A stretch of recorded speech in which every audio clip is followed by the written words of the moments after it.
Welcome back. Nerva, the elder who opened the gates to Rome's golden age. After the assassination of Domitian in 96 AD, Rome didn't celebrate a triumph. It sighed in relief.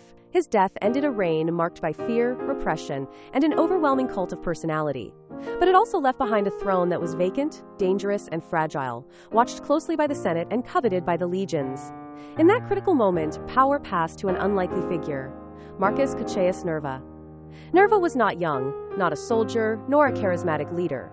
At 65 years old, he was a career senator who had served under emperors as different as Nero, Vespasian, and Domitian. He represented not ambition, but balance, not conquest, but caution.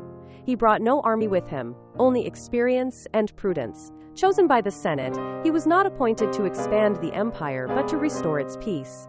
Rome did not want a new Caesar, needed stability. From the very beginning of his reign, Nerva sought to restore institutional dignity.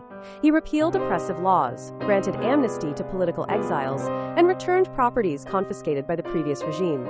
He rejected the title Dominus et Deus that Domitian had embraced, and instead styled himself Princeps, first among equals. He revived the Senate's role in governance and aimed to reconcile all factions of power.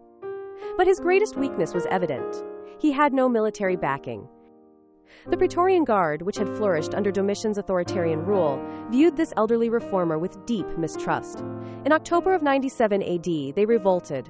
They stormed the imperial palace, forced Nerva to hand over those responsible for Domitian's death, and executed them before his eyes.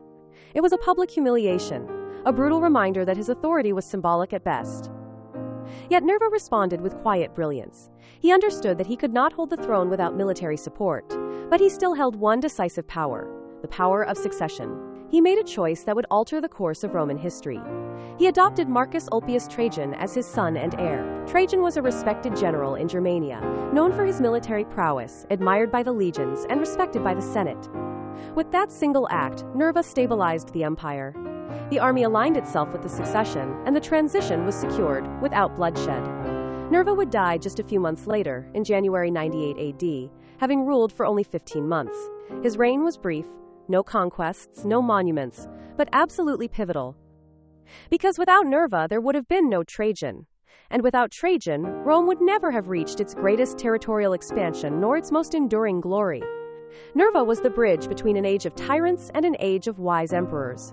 He was the first of the so-called 5 good emperors, and his greatest legacy was not what he built, but whom he chose to build after him. His time on the throne was short, but in it was planted the seed of the empire's golden age. Sometimes it is not the strongest who change the course of history, but the one who makes the right decision at the right time.